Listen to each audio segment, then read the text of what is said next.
शालिनी जी, गुरुदेव आपके चरणों में कोटि कोटि प्रणाम। महर्षि, आपकी कृपा से पिछले लगभग 3 वर्ष से सत्संग सुन रहे हैं। सत्संग से श्रद्धा विश्वास जागृत होता है, पर जैसे जैसे श्रद्धा विश्वास पुष्ट होने लगता है, विचलित करने वाली परिस्थितियां भी लगातार आ रही हैं। कल सत्संग में सुना कि शरणागत जब हम होते हैं और दीक्षा लेते हैं, हमारे करोड़ों जन्मों के अशुभ नष्ट हो जाते हैं। तो फिर इन परिस्थितियों को हम किस रूप में देखें महाराज जी? देखो, जब शरीर हमारा रचा गया था उस समय हमारे जो अनंत जन्मों के कर्मों का गोदाम रखा है, उससे कुछ शुभ और अशुभ निकालकर इसकी रचना हो गई पहले से। शरणागत तो अब हम हो रहे हैं, रचना तो शरीर की पहले से हो गई थी। अब उस रचना में लिखा 40 वर्ष में एक्सीडेंट होगा, आपकी टांग टूटेगी, तो आप भक्ति करो या ना करो, आपकी टांग टूटेगी। 40 वर्ष की घटना में होगा। अब आप 30 वर्ष से शुरू कर दिए भक्ति, आप सोच रहे हैं कि फिर जब अनंत जन्मों के पाप नष्ट हो जाते हैं तो ये कौन से जन्म का पाप भोग रहे हैं? वो पहले से निश्चित किया हुआ। इसीलिए बड़े बड़े सिद्धों के भी शरीर में रोग देखे जाते हैं, कष्ट देखे जाते हैं। रामकृष्ण परमहंस जी के गले में कैंसर था, बड़े महापुरुषों के शरीरों में। तो चूंकि शरीर रचना के समय वो रच दिया गया है, अब भजन में इतनी ताकत होती है कि वो मिटा दे। पर जैसे पुराने कपड़े से आपको नया कपड़ा मिल जाने पर संबंध नहीं रहता, पुराना कपड़ा फाड़ दिया जाए तो आपको परेशानी नहीं रहेगी। ऐसे ही जो उत्तम भजनानंदी संत हैं, वो अपने शरीर को पुराने कपड़े की तरह त्याग देते हैं, तभी तो भजन की ऊंचाई में पहुंचे। तो शरीर के रोग को वो नष्ट कर सकते हैं, पर वो नष्ट नहीं करते, वो उसे भोग लेते हैं और भजन प्रताप से भगवान को प्राप्त कर लेते हैं। तो ये जो अभी आप लोगों ने भक्ति शुरू की है, ये आपकी अभी नई फसल है, लेकिन पुरानी फसल से जो हमारे शरीर में रचना रच दी गई। अब जैसे हम बाबा जी बने 13 वर्ष की अवस्था से, हमारी किडनी में गर्भ से ही रोग था, पॉलिसिस्ट किडनी डिजीज जिसे कहते हैं, पॉलिसिस्ट किडनी। ये तो वंशानुगत रोग है।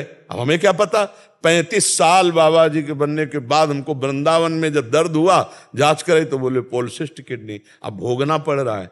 बाबा जी तो हम बचपन से हैं, लेकिन बाबा जी इस जन्म में हम बने, किसी जन्म का पाप कर्म का विधान गर्भ से ही रच दिया गया था कि माँ को ये रोग था और उसी गर्भ से हमको हुआ। और भी संतानों को भी है, और भी औरों को भी है जो हमारे माँ के गर्भ में रहे, उनके औरों के भी है। तो अब ये भोग हमारे पूर्व जन्म का है। अब हम कहते हैं हम तो भक्ति बचपन से कर रहे हैं, किडनी क्यों फेल कर दी गई? क्योंकि इस शरीर की रचना के समय पहले से ही वो रचा जा चुका है। भक्ति अब कर रहे हैं और रचना का पहले से विधान हो गया। तो हम लोग अब क्या करते हैं कि जैसे अभी भक्ति शुरू की और अभी प्रतिकूलताओं का नंबर आ गया, तो लगता है जब से भक्ति शुरू की तब से प्रतिकूलता शुरू हो गई। एक आदमी पाप कर रहा है और चकाचक आनंद उसके बढ़ता चला जा रहा है, क्योंकि उसके पुण्य का प्रताप चल रहा है। और जिस दिन ये पुण्य का प्रताप खत्म हुआ और ये पाप कर्म और पूर्व पाप कर्म मिले तो ब्लास्ट हो जाएगा, नष्ट हो जाएगा।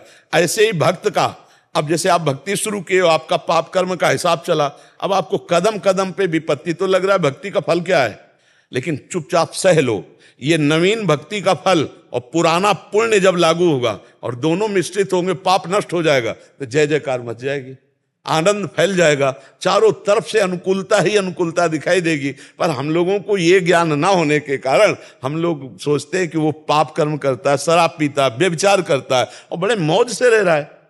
अब आप पूछो कि आपको भजन का फल क्या मिला, तो ये भजन का फल मिला कि हर विपरीत स्थिति में भी हम मुस्कुरा रहे और हम हर समय प्रसन्न रहते हैं।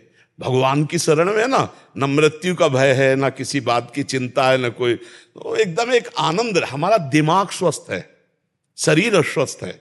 आप लोगों का शरीर अस्वस्थ हो या ना हो, लेकिन दिमाग अस्वस्थ रहता है, इसलिए आप परेशान रहते हैं।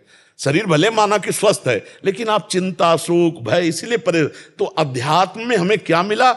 हमें प्रसन्नता मिली। तो ये कोई न सोचे कि भक्ति निष्फल जाती है। तो हम ये इसलिए अपनी बात इसलिए सुना देते हैं कि तुम्हें ये विश्वास हो जाए कि भगवान के मार्ग में दुख जो पूर्व से आया है उससे बचने की सामर्थ्य मिलती है। ये भक्ति में नहीं कि हम भक्ति शुरू की तो हमारे अनंत जन्मों के जब पाप नष्ट हो गए, तो किस पाप का? जिस पाप से निकालकर हमारे शरीर की रचना हुई है वो तो पहले हो गई ना। शरणागति तो हम अब हो रहे हैं, तो अब हमको सामर्थ्य मिलेगी सहने की, भोगने की, लेकिन भोगना पड़ेगा। अवश्य में वो भोक्तव्यम कृतम कर्म शुभाशुभम। इसलिए प्रसन्न होकर के चलो, ये संघर्ष में जीवन जियो, ऐसा क्यों डरते हो कि मतलब विपत्ति और दुख? अरे नहीं, चीर कर आगे निकलो विपत्तियों से। हम भगवान के अंश हैं, हम किसी भी स्थिति में हारने वाले नहीं। हर मार को सह कर राधा राधा कदम आगे बढ़ाते चले जाओ तो मंजिल हासिल हो। एक बार उस चढ़ाई पर चढ़ गए, खत्म खेल। अब किसी की ताकत नहीं कि किसी भी तरह से गिरा सके, क्योंकि वो ऊंचाई ऐसी होती जैसे भुना हुआ चना, चाहे जितना खाद पानी लगाओ अंकुर नहीं आएगा। ऐसे ही जब चित्त भगवदानंद में, तो फिर संसार के भोगों का आकर्षण थोड़ी हो सकता है। इसलिए बहुत आनंद का विषय, विश्वास मानकर चलो, आगे माला माल हो जाओगे। पर हमारे वचन में इतनी सामर्थ्य नहीं कि मैं उस आनंद को बोल सकूं जो मेरे प्रभु दिए हैं। हाँ, वो मतलब आप ये समझो, हर समय मेरा मन नाचता रहता है। प्रिया प्रीतम के चरणारविंद का आश्रय मिल गया ना, अब न मरने का भय है, न कोई गम है, क्योंकि हमें पता है हमारा शरीर छूटते ही हम अपने प्रभु के पास जाएंगे। हमें कोई संशय नहीं है, तो हमारा मन नाचता रहता है, आनंदित रहता है। तो ये भक्ति का बल है। भक्ति का बल ये है, भक्ति का ये बल वर्तमान के भोगों को मिटा देने का नहीं। अगर मिटाने में लगते हो तो भगवत प्राप्ति नहीं होगी। पैसा है, अगर इधर खर्चा कर दिया तो फिर आगे की यात्रा रुक जाएगी। इसीलिए बड़े बड़े संत भोग लेते हैं, मिटाते नहीं, क्योंकि ये तो नष्ट ही होगा, आज नहीं तो कल नष्ट हो जाएगा। भाई जिनकी किडनी नहीं खराब, क्या वो नहीं मरते क्या? जवान जवान आदमी, कुछ मिनट में घटना घटती है, हार्ट दिल फेल हो जाता है, एक्सीडेंट हो जाता है, कोई घटना, तो ये तो मृत्यु लोक है, शरीर तो जाएगा ही। तो ज्ञान का मतलब है शरीर के राग से हटकर भगवान में चित्त जोड़ देना, ना कि शरीर के सुधार में बने रहना। इसलिए भक्ति को धोखा मत समझो, भक्ति को दुख देने वाली मत समझो। भक्ति तो आनंद प्रदान करने वाली, भगवान को अधीन करा लेने वाली। भगवान कहते हैं अहम भक्त पराधीनो अशुतंत्र युद्ध, भगवान भक्त के अधीन हो गए। देखो, जहां अर्जुन के पादुका हैं वहां भगवान बैठे सारथी बने, रथी की। जहां आप सोचो, जिनके चरणों की रखने की चौकी को ब्रह्मा शंकर आदि नमस्कार करते, वो भगवान श्री कृष्ण कहां अपने भक्त के लिए कितना झुक सकते हैं। भगवान अहम भक्त पराधीन हूं, मैं भक्त के अधीन हो जाता हूं। तो भला ऐसी भक्ति प्राप्त करके हम दुखी हो सकते हैं? नहीं, कितना भी दुख दे हो, जितना कष्ट दोगे चुपचाप सहेंगे, किसी से ये नहीं कहेंगे कि भगवान हमको कष्ट दिए हैं। अब आप जैसा चाहो वैसा करो, आप चाहे सुखी रखो या दुखी रखो, हम आपको देखकर आनंदित रहेंगे। जो प्रेम का मार्ग है, अब व्यापार स्वार्थ वो बात अलग है कि हम आपसे प्यार करते हैं आप हमें सुखी करो। नहीं नहीं नहीं, हम आपसे प्यार करते हैं। अगर आप दुख भी देते हो तो मेरे लिए वो प्रसाद रूप होगा। जो ही प्यारो करे सोई मोहि भावे, प्यारे जैसा चाहे वैसे मुझे रखो। तो इसलिए भक्ति का फल ये नहीं कोई सोचे कि मेरे जीवन में दुख ही नहीं आएगा। दुख आएगा, क्योंकि पहले से निश्चित हो चुका है। दुख सहने की सामर्थ्य भक्ति देगी। एक दुख में कोई नाचे, ये केवल भक्त में होगा, दूसरी जगह नहीं होगा। श्रीवास जी महाराज के घर में चैतन्य महाप्रभु नृत्य कर रहे हैं और लड़का अकेला था, वो बीमार था। वो जे ही पधार गया तो दासी ने कीर्तन में आके कहा कि पुत्र पधार गया। उनका सांस मत लेना, महाप्रभु चैतन्य देव कीर्तन कर रहे हैं, अगर उनके कीर्तन में बाधा पड़ी तो फिर हम अशांत हो जाएं। और करताल लेकर खूब जोर जोर से नाचने लगे। महाप्रभु चैतन्य देव तो भगवान के अवतार हैं। तत्काल कीर्तन रुका और कहा कुछ बात हो गई क्या मेरे मन में? तो किसी ने बताया कि श्रीवास का पुत्र पधार गया। श्रीवास को देखा तो करताल लेकर नाच। उनका श्रीवास तुमने बताया नहीं कि पुत्र पधार गया?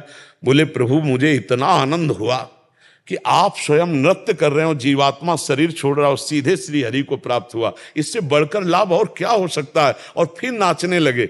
अकेला पुत्र मरे और वो करताल लेकर नाचे, ये भक्ति देती है। ये भक्ति देती, दूसरे में सामर्थ्य नहीं। भक्ति का यही फल है। कल एक भगत आए थे, बहुत दिनों से जुड़े हुए हैं, वकील हैं, उनका एक ही पुत्र था और अभी पधार गया।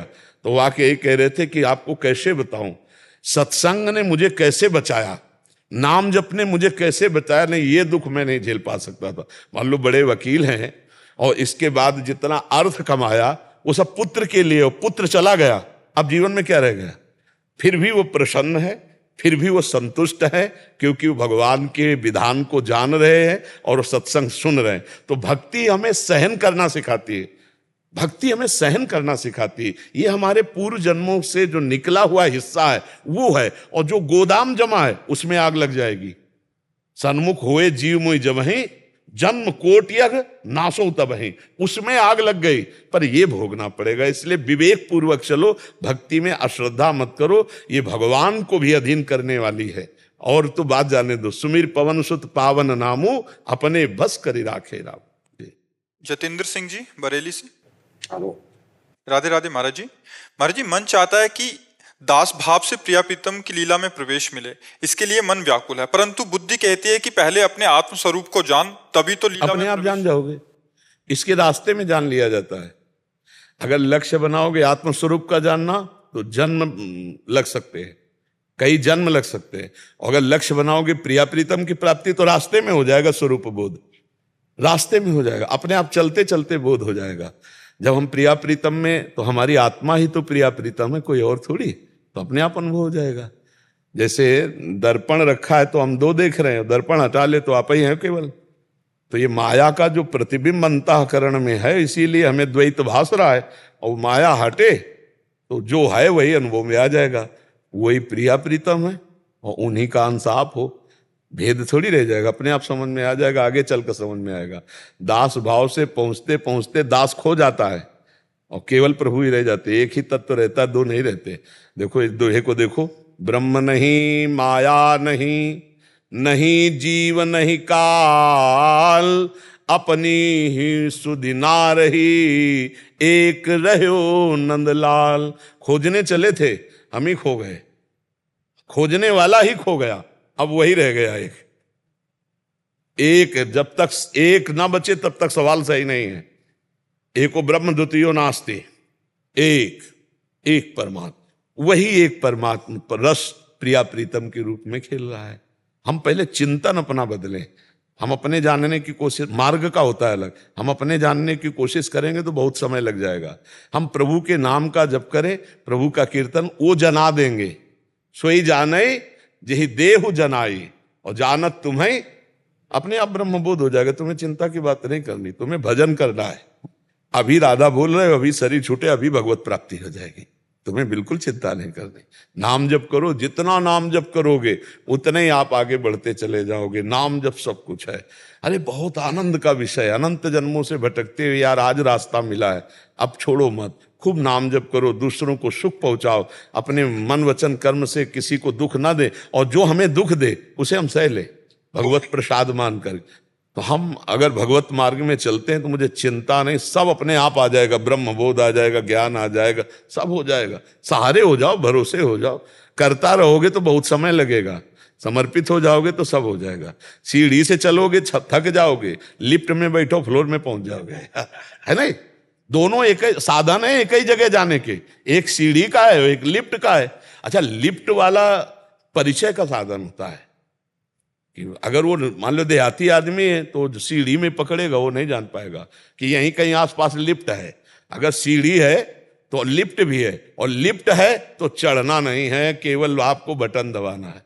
8वां फ्लोर, वहीं 8वें में खुलेगा तो श्यामा श्याम का निकुंज फ्लोर। गुरु चरणों का आश्रय ले लिया, प्रभु के भरोसे हो गए और नाम जब शुरू, तो मानो हम लिफ्ट में। अच्छा, लिफ्ट में यात्रा समझ में नहीं आती। प्रारंभ में थोड़ा झटका लगता है और खुलने पे झटका लगता है। अगर बीच में नंबर की तरफ न देखो तो लगेगा ही नहीं कि हम चल रहे हैं। ऐसे ही परमार्थ है, अगर बीच में देखो तो लगता है हमारा कुछ बढ़ ही नहीं रहा, लेकिन आपका फ्लोर क्रॉस होता चला जा रहा है, ऊपर बढ़ते। अगर अनुभव हो गया तो अहंकार हो जाएगा। इसलिए भगवान कृपा करते कि भक्त को सदैव कमी अनुभव होती है कि यार मतलब जो भजन होना चाहिए वो भजन नहीं होता, जो प्रेम होना चाहिए वो प्रेम नहीं होता। भगवान की बड़ी कृपा, जिनको अहंकार नहीं है अपने साधना का, अपने आप सब आ जाएगा, सब अनुभव में आ जाएगा। भरोसे में उनके हो जाओ और खूब नाम जप करो। द्रोण त्रिवेदी जी गुजरात से। राधे राधे महाराज जी। महाराज जी, जब भगवत प्राप्ति होती है तो ये संसार और मनुष्य जन्म से इंसान मुक्त हो जाता है, या फिर कोई अन्य परिमाण में या अन्य लोक में स्थान प्राप्त होता है। अतः भगवत प्राप्ति होती क्या है? ये सब लोक लोकांतर सब स्वाप्निक है बच्चा। जब जगे तो केवल आप ही थे, स्वप्न में जो कुछ भी देखा था सब झूठा था ना। तो आ ब्रह्म स्तंभ पर्यंतम सर्वम मायामयम जगत सत, सत्यम सत्यम पुनः सत्यम हरिर नाम केवलम। भगवान, भगवान का धाम, भगवान का नाम और भगवान का रूप, भगवान की लीला, ये सच्चिदानंद है।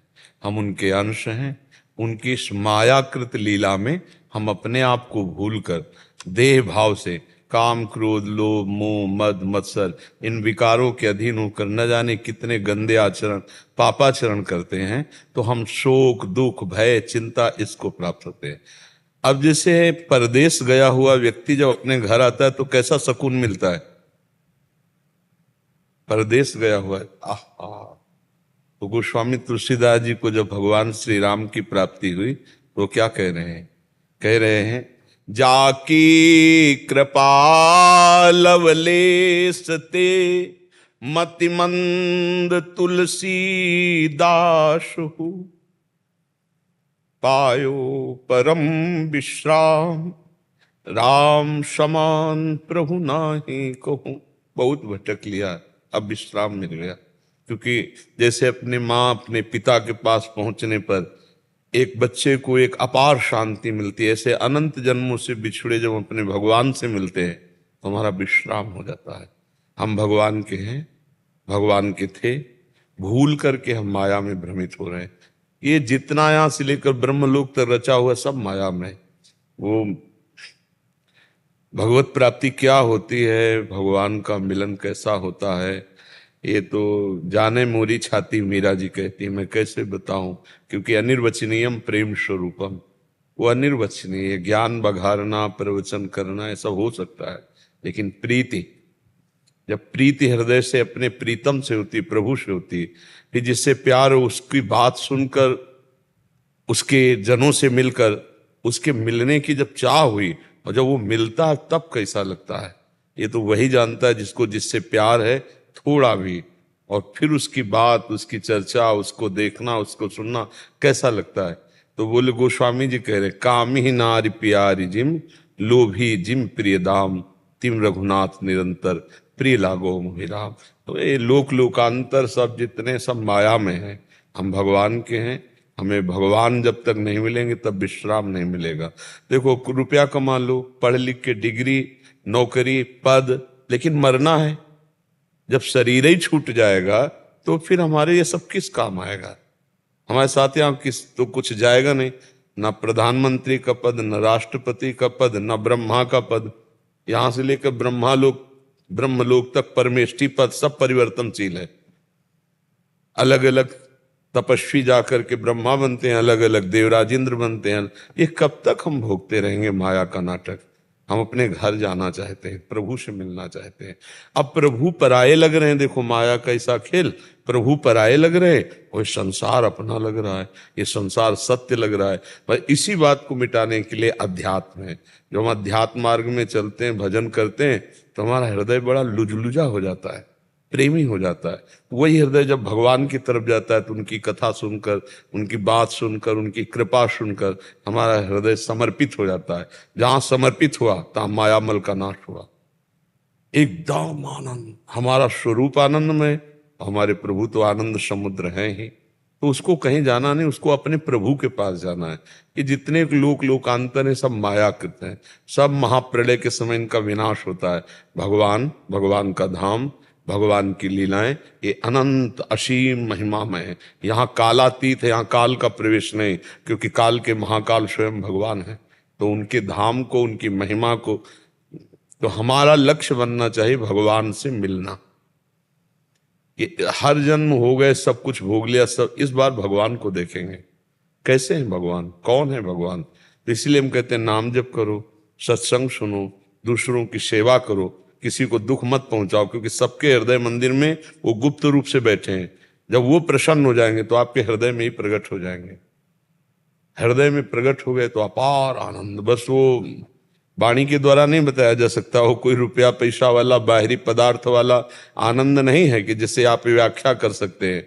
वो तो मूकास्वादनवत, जैसे गूंगे को गुड़ खवाए तो कुछ न बोल पावे, ऐसा आनंद है। अनुभव गम्य भजें जय संता, वो अनुभव से अनुभव में आता है।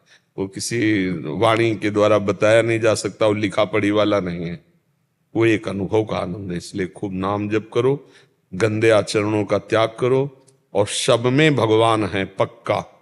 जैसे सब में बिजली है, ये एसी में भी और लाइट में भी, बिजली सब में एक है, ऐसे एक ही परमात्मा सब में है।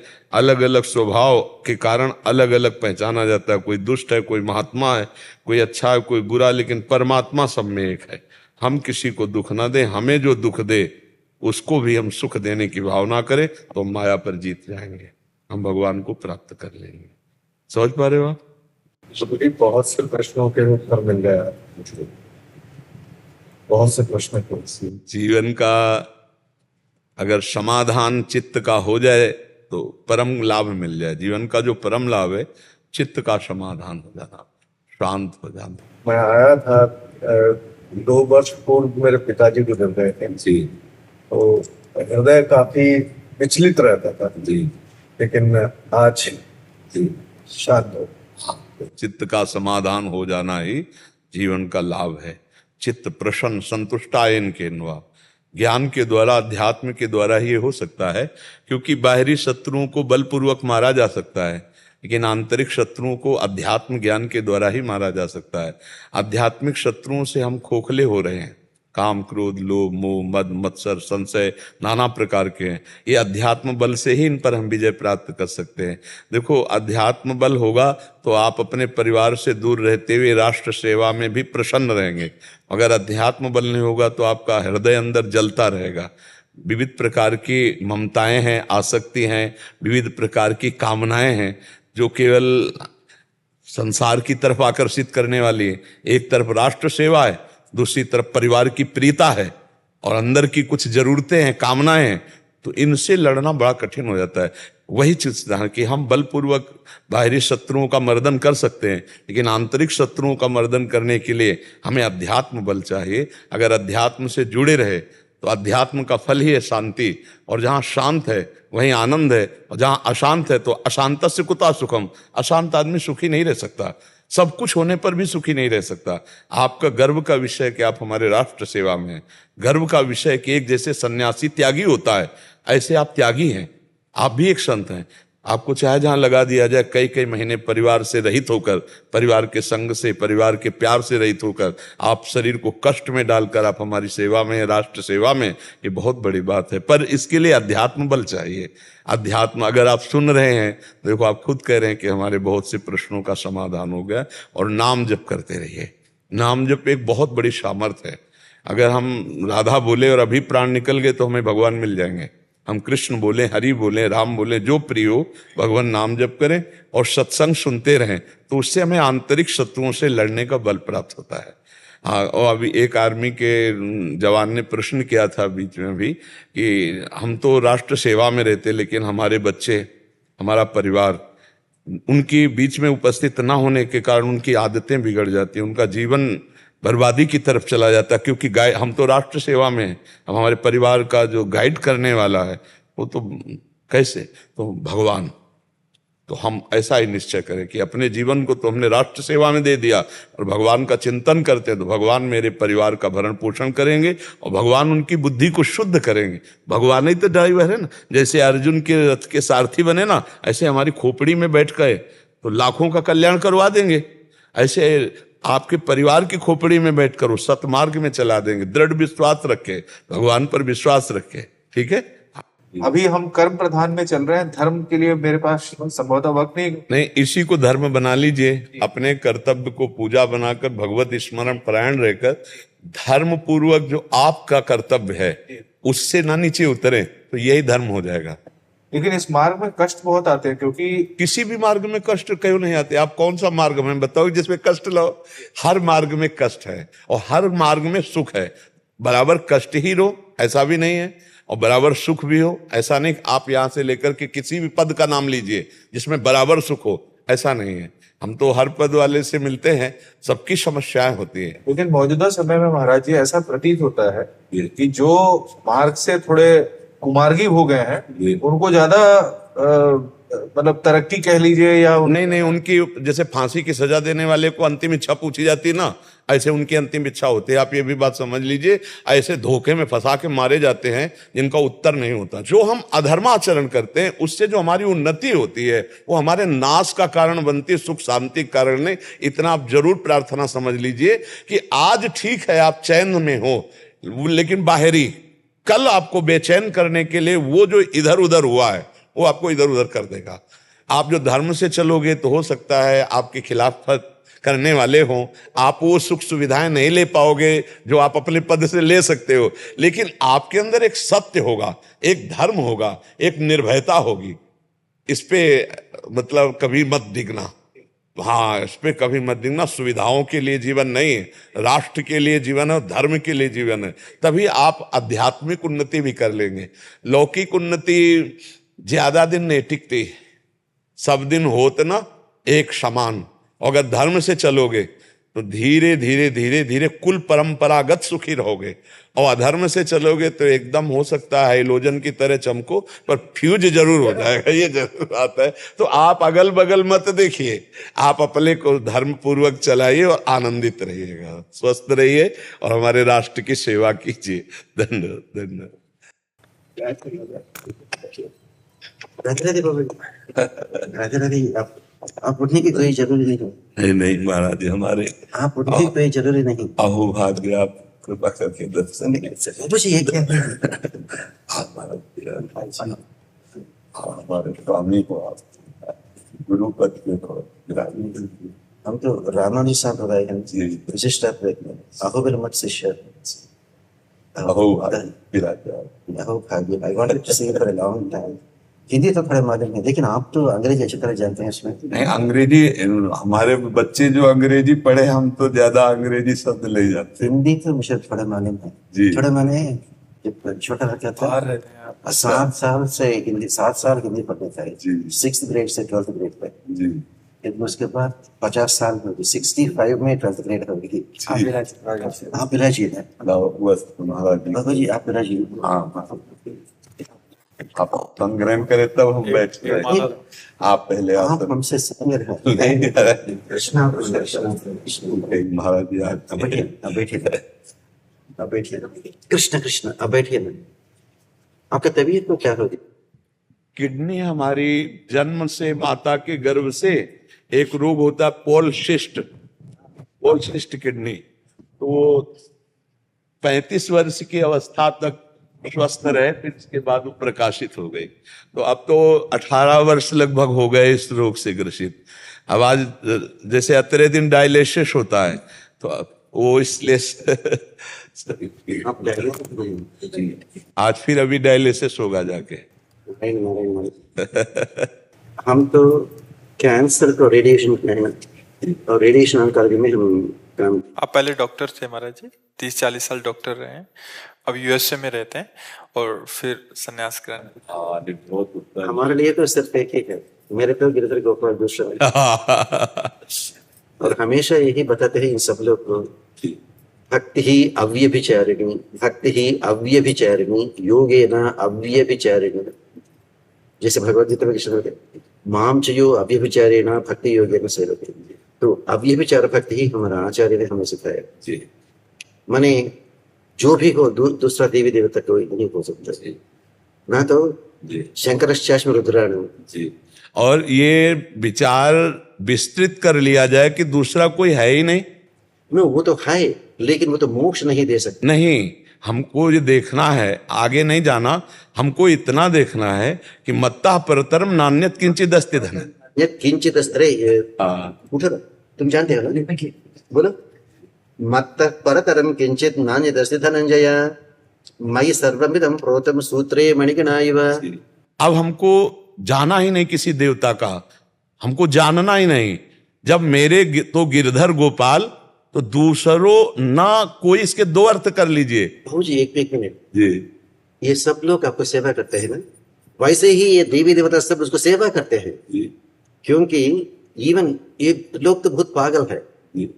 जब लड़का जन्म होती ज्योतिष के पास जाके देखो देखो ज्योतिष देखो, हॉरोस्कोप कैसा है देखो, लेकिन बताते हैं सूर्येन्दु भौम बुधवाक्पति काव्य सौर्य स्वर्भानु केतु दिविशत परिषद प्रधान त्वदास दास चरमावधि दास दासाः। माने ये लोग डायरेक्टर जनरल ऑफ पुलिस को छोड़ते हैं, सुपरिटेंडेंट ऑफ पुलिस को छोड़ते हैं, डीएसपी को छोड़ते हैं, सर्किल इंस्पेक्टर को छोड़ते हैं, सब इंस्पेक्टर कांस्टेबल पैर पकड़ते हैं। ये सब लोग, ये देवी देवता लोग, ये नवग्रह, ये सब उसका उसका दास का दास का दास का दास का दास है। जी जब भगवान श्रीमन नारायण के चरणों में शरणागत लिया जी। तो डरने की क्या जरूरी है? हाँ, और सबसे बड़ी बात है कि श्रीमन नारायण के सिवा कोई और है ही नहीं, ये बहुत जरूर होना चाहिए। ये लोग तो पागल है, ये समझ भी नहीं सकता। ये तो क्यों, ये कभी वेद नहीं पढ़ा, ना तो उपनिषद ना सीखा।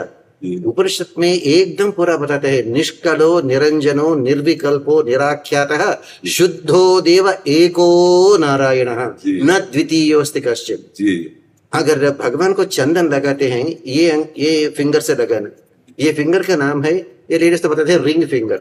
ये रिंग फिंगर नहीं, ये तो अनामिका है। ये अनामिका क्यों बनी? वो लोग चर्चा करते हैं तो भगवान माने कौन है? तो वेद ने बताया, निष्कलो निरंजनो निर्विकल्पो निराख्यातः शुद्धो देव एको नारायण। और कोई एक बार दो बार तीन बार कोई नाम मिली, अनामिका बन गई। कोई नहीं मिला तो अनामिका बन गई।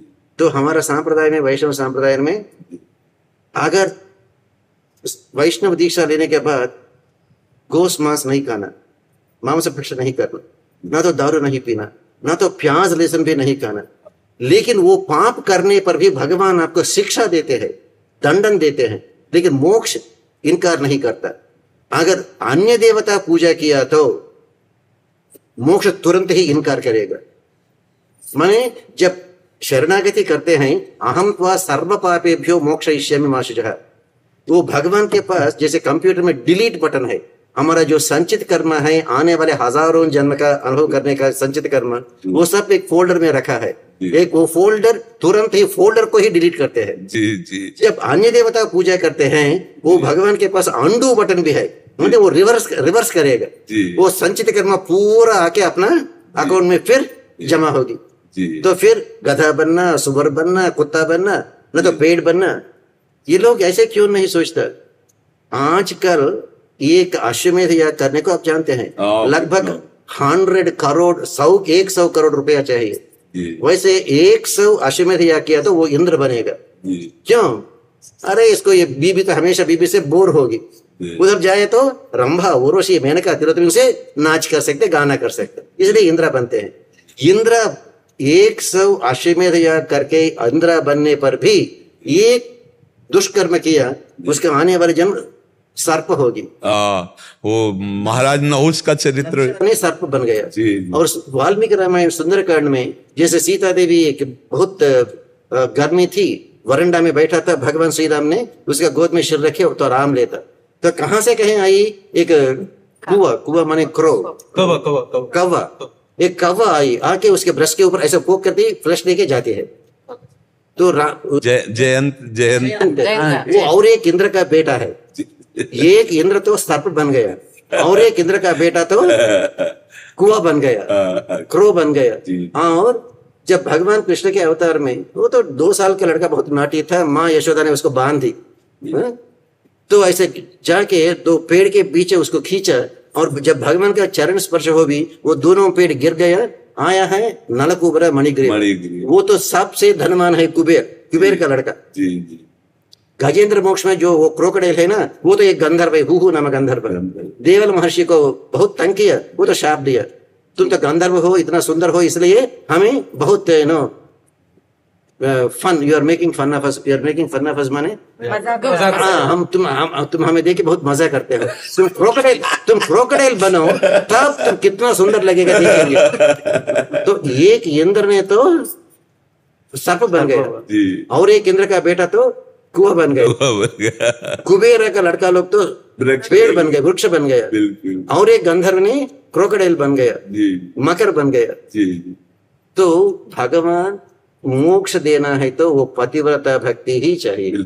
इसलिए जो 7th चैप्टर में बताते हैं ना, कामैस्तैस्तैर हृतज्ञानः प्रपद्यन्ते अन्य देवता, वो अन्य देवता है। तम तम नियममास्थाया प्रकृत्या नियता स्वया, राइट, सतया श्रद्धया युक्तः तस्य आराधनमीहते लभते च ततः कामान् मय्यैव विहितान् हितान् अन्तवत्तु फलं तेषां तद्भवति अल्पमेधसां देवान् दिवययो यान्ति मद्भक्ता यान्ति मामपि। एक स्थिति होती है जब उस स्थिति में पहुंचा जाता है तो फिर ना कोई देवी रह जाता, ना कोई देवता रह जाता, ना जड़ रह जाता, ना चैतन्य रह जाता है। यो माम पश्यति सर्वत्र सर्वम च मयि पश्यति। फिर इसमें कोई काट नहीं रह जाती। यो माम पश्यति सर्वत्र और सर्वम च मयि पश्यति, बस अब फिर आगे ले रह गया। लेकिन ये लोग को उतना अकलमंद नहीं है। नहीं, इनको हमको भगवत स्वरूप देखना है, इनको भी भगवान उसका अंतरात्मा के रूप में। तो हम देखने वही निकले हैं, हम बाबा जी हैं, हमारा चश्मा वही होगा। यस, हमारा उनका प्रश्न अगर प्रश्न हुआ तो प्रश्न के आधार पर उत्तर दे सकते हैं, लेकिन हमारी दृष्टि You know what English they say? Don't judge a person by the answers he gives, judge a person by the question he asks. जो सवाल पूछता है वो सवाल से ही हम जान सकते हैं ये 5वां ग्रेड में है, या तो 10th ग्रेड में है, या BA में है, या तो PhD में है। जी। जो जवाब इसमें नहीं। इसमें हमें यह देखना है कि मेरे प्रभु मुझे अपनी चर्चा कराने के लिए न्यून भाव धारण करके मेरे सामने प्रश्न कर रहे हैं, ना कि वो अज्ञानी जीव है। मेरे सामने मेरा इष्ट है, पर मेरी वाचालता को परम पवित्र कराने के लिए वो एक न्यून बनकर प्रश्न। देखो, हमारी जो धारणा है और आपकी जो धारणा है वो शिक्षास्पद है। हमारा बोलना, हमारा बैठना, हमारा चलना जगत मंगल के लिए अपने आप स्वाभाविक है, पर हमारी दृष्टि में जगत मंगल प्रभु सर्वत्र व्याप्त है। बोले ये प्रश्नकर्ता न्यून क्यों बोला? बोले क्योंकि मेरे अंदर से भगवत चर्चा करने का जो वेग है वो पूर्ण हो जाए, इसलिए मेरा प्रभु सामने स्त्री रूप में आकर या पुरुष रूप में आकर न्यून प्रश्न कर रहा है। ना कि वो न्यून है, क्योंकि वो परमात्मा स्वरूप अंदर बैठा हुआ है पूरा का पूरा। जैसे कहा जाए कि ये माइक शरीर है, ये भेद दृष्टि गणित लगाने के लिए प्रारंभ में है, लेकिन जब हम विश्राम प्राप्त करते हैं तो सर्वम वासुदेवा सर्वम, वासुदेव सर्वमिति स महात्मा सुदुर्लभ।